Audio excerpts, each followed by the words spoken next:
Hello everyone, today we are going to discuss stress strain curve. तो सबसे पहले ये टॉपिक हम पढ़ क्यों रहे हैं। तो आप इंजीनियरिंग में कोई भी पार्ट अगर आप डिज़ाइन करते हैं, सपोज कीजिए आप एक ब्रिज को डिज़ाइन कर रहे हैं, तो आप डिज़ाइन करते वक्त सबसे पहले क्या करेंगे, पहला स्टेप कि उस पर कौन कौन से फोर्स लग रहे हैं। फोर्स का कर लिया आपने कैलकुलेशन। उसके बाद आप क्या करेंगे, आप डिसाइड करेंगे कि मैं किस मटेरियल से इस जो भी पार्ट को है वो बनाऊं। तो उसके लिए आपको चाहिए होगा कि जो फोर्स लग रहा है उसको सस्टेन करने लायक कौन सा मटेरियल है।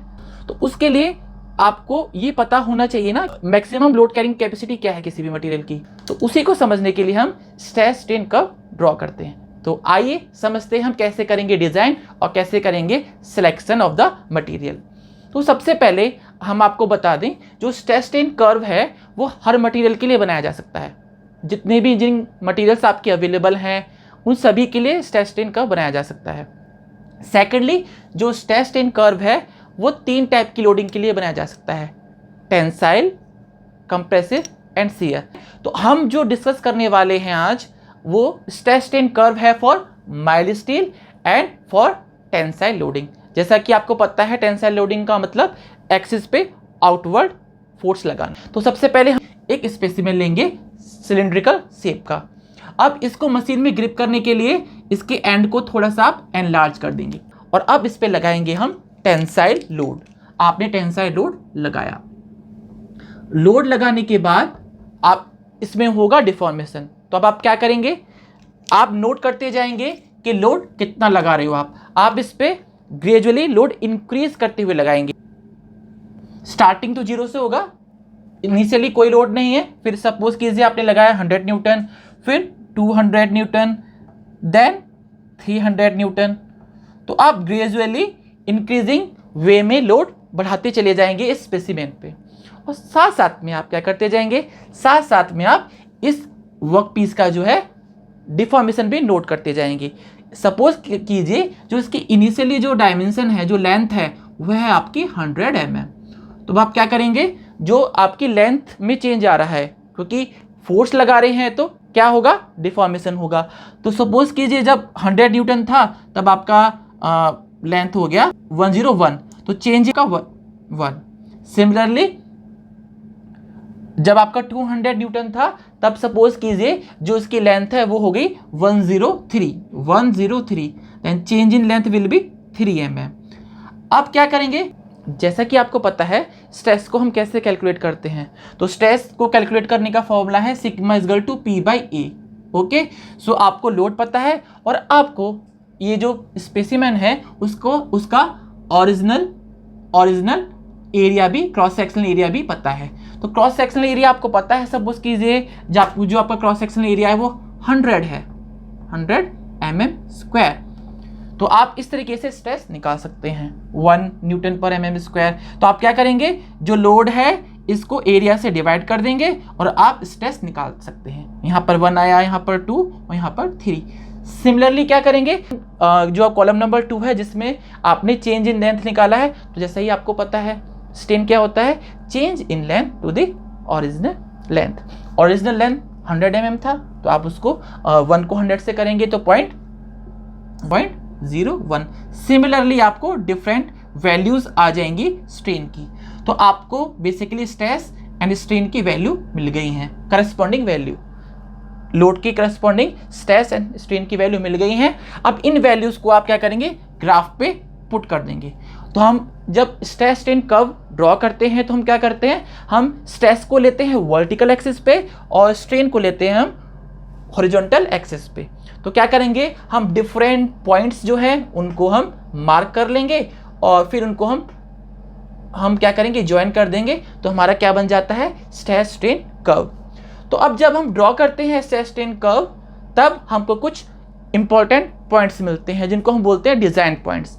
तो अब इन पॉइंट्स की क्या इंपॉर्टेंस है और स्ट्रेस स्ट्रेन कर्व हमने क्यों पढ़ा, उससे हमको क्या आउटपुट मिला है, तो उसको समझने के लिए अब हम समझते हैं ये डिफरेंट पॉइंट्स। तो ये ABCDEF डिफरेंट पॉइंट्स हैं, इनका क्या इंपॉर्टेंस है। ये जो हमने स्ट्रेस स्ट्रेन कर्व बनाया है वो हमने वर्क पीस पर लगाया है टेंसाइल लोड और जो आपका वर्क पीस का मटेरियल है वो माइल्ड स्टील। तो जो स्ट्रेस स्ट्रेन कर्व है उसका शेप चेंज हो जाएगा जैसे ही आप मटेरियल चेंज करेंगे, तो माइल्ड स्टील की जगह अगर आप कास्ट आयरन लेंगे तो कुछ और शेप होगा, अगर आप एल्यूमिनियम लेंगे तो कुछ और शेप होगा। तो हम जो पढ़ रहे हैं वो है mild steel under tensile load. अब समझते हैं डिफरेंट पॉइंट्स का क्या इंपॉर्टेंस है।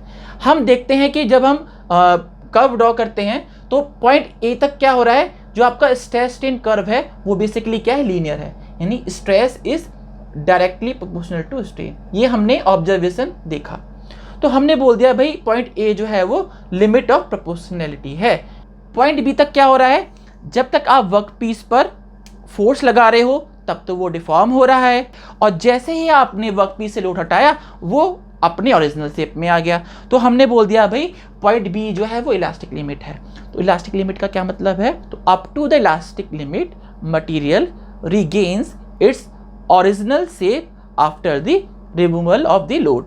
तो जब जैसे ही आप मटेरियल से लोड रिमूव करते हैं तो वो अपने ओरिजिनल शेप में आ जाएगा। फर्दर आप जब वर्क पीस पे लोड बढ़ाते हो तो हम देखते हैं कि एक पॉइंट आता है सी।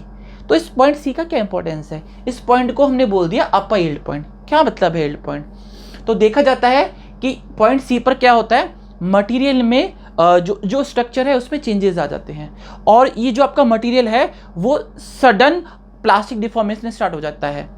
प्लास्टिक डिफॉर्मेशन का क्या मतलब है, यानी परमानेंट डिफॉर्मेशन। इट मीन्स आप अगर वर्क पीस से फोर्स हटा दीजिए तो वो अपने ओरिजिनल शेप में नहीं आएगा, तो उसको बोलते हैं प्लास्टिक डिफॉर्मेशन। सपोज कीजिए 300 न्यूटन पे आपने इस पे फोर्स लगाया और ये डिफॉर्म होते जा रहा है, आप फोर्स नहीं भी बढ़ा रहे हैं लेकिन फिर भी ये डिफॉर्म हो रहा है। तो ये जो रीजन है सी डी का, तो पॉइंट सी जहां आपका यील्डिंग स्टार्ट होता है उसको बोलते हैं अपर यील्ड पॉइंट, और पॉइंट डी जहां आपका यील्डिंग स्टॉप होता है उसको बोलते हैं लोअर यील्ड पॉइंट। तो यहां पर आपका pure plastic deformation, it means without any increment of the load there is a deformation. तो कांस्टेंट लोड पे आपका डिफॉर्मेशन हो रहा है। अब वो हार नहीं मानेगा, अब वो कहेगा कि अच्छा तुम प्लास्टिक डिफॉर्मेशन हो रहा है, मुझको मेरा शेप चेंज कर रहे हो, तो मैं दोबारा से और पावर लगाऊंगा, मैं रीगेन करूंगा, मैं दोबारा से रेजिस्ट करूंगा। तो पॉइंट डी पर क्या होगा, मटेरियल अगेन स्ट्रेस जनरेट करेगा, स्ट्रेस जनरेट करना स्टार्ट करेगा, तो अगेन क्या होगा, स्ट्रेन में इंक्रीमेंट होगा, और इस रीजन को हम बोलते हैं strain hardening region. Strain hardening region, ठीक है, क्योंकि स्ट्रेन हार्डनिंग रीजन, क्योंकि इस रीजन में मटेरियल क्या कर रहा है, अपने आप को और स्ट्रेंथ बढ़ा रहा है कि भाई मुझे प्लास्टिक डिफॉर्मेशन नहीं करना है, तो वो अपने अंदर के रेजिस्टेंस को इंक्रीज कर रहा है। तो इस रीजन को बोलते हैं हम स्ट्रेन हार्डनिंग।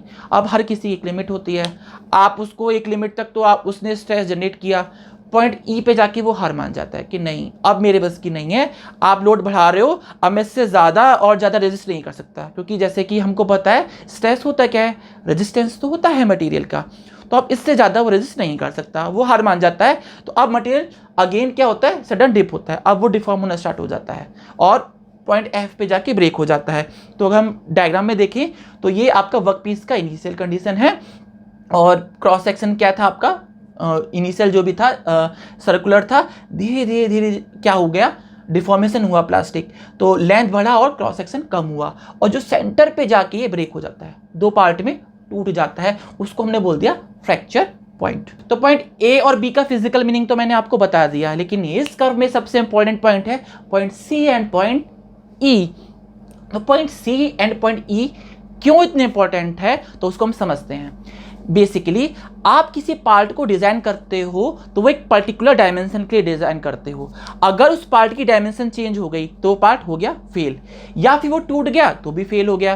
तो आपका जो पार्ट है, बेसिकली पार्ट का जो फेलियर दो तरीके से हो सकता है, या तो उसमें डिफॉर्मेशन हो जाए प्लास्टिक, और या फिर वो टूट जाए।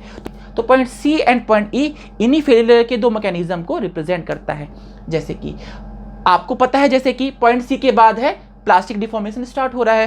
डक्टाइल मटेरियल्स क्या होते हैं, जो लोड लगाने पे प्लास्टिकली डिफॉर्म हो जाते हैं। तो भाई ये डिफॉर्म तो हो जाएगा, इसका नेचर है ऐसा। अब 100 mm डायमेंशन थी और इंक्रीज हो जा रही है 102। अब आपकी कोई मशीन होती है, उसमें सब पार्ट आपस में एक दूसरे से लिंक्ड होते हैं। अगर सपोज किसी ब्रिज में आपका जो रेलवे का ब्रिज है और किसी बार की लेंथ बढ़ गई तो पूरा स्ट्रक्चर आपका कोलैप्स हो जाएगा। तो ये डिफॉर्मेशन परमिसिबल नहीं है। अगर आप किसी पार्ट को डिजाइन कर रहे हो वाइल यूजिंग डक्टाइल मटेरियल, तो आप ये इंश्योर करोगे कि उसमें जो भी स्ट्रेस जनरेट हो रहा है वो पॉइंट सी से कम होना चाहिए। अगर आप कोई पार्ट बना रहे हो माइल्ड स्टील का, तो आप ये इंश्योर करोगे कि उसमें जो भी आप लोड लगा रहे हो पॉइंट सी से। तो पॉइंट सी को हमने क्या बोल दिया, किसी भी मटेरियल की यील्ड स्ट्रेंथ। तो स्ट्रेंथ होता क्या है, strength is basically maximum stress that a material can withstand without failure. जैसा कि मैंने आपको बताया, फेलियर का मतलब या तो प्लास्टिक डिफॉर्मेशन या फिर फ्रैक्चर। तो जो आपका मटेरियल है वो पॉइंट सी के बराबर मैक्सिमम स्ट्रेस जनरेट कर सकता है without plastic deformation. So point C बहुत इंपॉर्टेंट है। तो आप इस पॉइंट सी को डिजाइन पॉइंट की तरह लेंगे। तो इसी के लिए हमने क्या बोल दिया, पॉइंट सी को हमने बोल दिया yield strength of material, yield strength of material. तो इसका बेसिक इंपॉर्टेंस क्या है, तो आप ये ध्यान रखेंगे कि आप अगर कोई पार्ट डक्टाइल मटेरियल का बना रहे हो तो उस पर आप जो लोड लगा रहे हो वो यील्ड स्ट्रेंथ से कम होना चाहिए। तो यील्ड स्ट्रेंथ क्या है, design point for any ductile material. तो जो स्ट्रेंथ होती है वो क्या है, एक कांस्टेंट वैल्यू है। किसी भी मटेरियल के लिए जो यील्ड स्ट्रेंथ है वो एक पर्टिकुलर स्ट्रेस की वैल्यू है। तो स्ट्रेस की पर्टिकुलर वैल्यू जो डिजाइन में यूज होती है उसको हम क्या बोलते हैं, स्ट्रेंथ। तो स्ट्रेंथ क्या है, एक पर्टिकुलर कांस्टेंट वैल्यू है, पर स्ट्रेस क्या है वो तो पॉइंट टू पॉइंट वेरी कर रहा है। सिमिलरली पॉइंट ई जो इस कर्व पे मैक्सिमम वैल्यू है, पॉइंट ई के बाद जो मटेरियल है वो उसमें फ्रैक्चर स्टार्ट हो जाता है।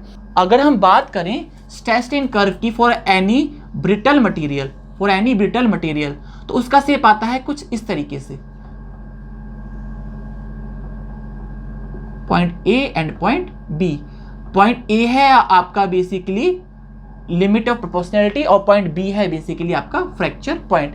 तो जो आपके ब्रिटल मटेरियल होते हैं उसका मतलब ही ये है, ब्रिटल का मतलब कि उसमें कोई प्लास्टिक डिफॉर्मेशन नहीं होता है। तो पहले तो पॉइंट ए तक लिमिट ऑफ प्रोपोर्शनैलिटी को वो फॉलो करेंगे और उसके बाद सीधा वो फ्रैक्चर हो जाएंगे। तो पॉइंट बी आपका इलास्टिक पॉइंट भी है एंड फ्रैक्चर पॉइंट भी है। फ्रैक्चर पॉइंट भी हो गया और मैक्सिमम भी पॉइंट हो गया। अल्टीमेट पॉइंट का मतलब ये है कि स्ट्रेस स्ट्रेन कर्व पे वो पॉइंट जिस पे स्ट्रेस क्या हो, मैक्सिमम हो। तो पॉइंट ई पे स्ट्रेस स्ट्रेन कर्व में स्ट्रेस मैक्सिमम है, ये डक्टाइल मटेरियल के लिए। ब्रिटल मटेरियल में पॉइंट बी पर है और पॉइंट बी ही क्या है, आपका अल्टीमेट पॉइंट बी है और पॉइंट बी ही आपका क्या है, फ्रैक्चर पॉइंट है फॉर ब्रिटल मटेरियल। केवल दो ही पॉइंट होते हैं, point A which is limit of proportionality और पॉइंट बी ही आपका अल्टीमेट पॉइंट है, यही आपका फ्रैक्चर पॉइंट है, यही आपका इलास्टिक लिमिट पॉइंट है। कोई प्लास्टिक डिफॉर्मेशन नहीं। पार्ट डिजाइन कर रहे हो ब्रिटल मटेरियल का, तो उसमें जो आप डिजाइन पॉइंट लोगे वो आपका पॉइंट बी होगा, जिसको हम बोलते हैं अल्टीमेट पॉइंट। यानी इसमें आप जो भी लोड लगाओगे वो पॉइंट बी से कम होना चाहिए। अगर पॉइंट बी से ज्यादा आपने लगा दिया इस पे लोड, तो ये हो जाएगा फ्रैक्चर और आपका पार्ट हो जाएगा फेल। तो आज का लेक्चर यही हम समाप्त करते हैं और नेक्स्ट लेक्चर में हम पढ़ेंगे elastic constant. Thank you everyone.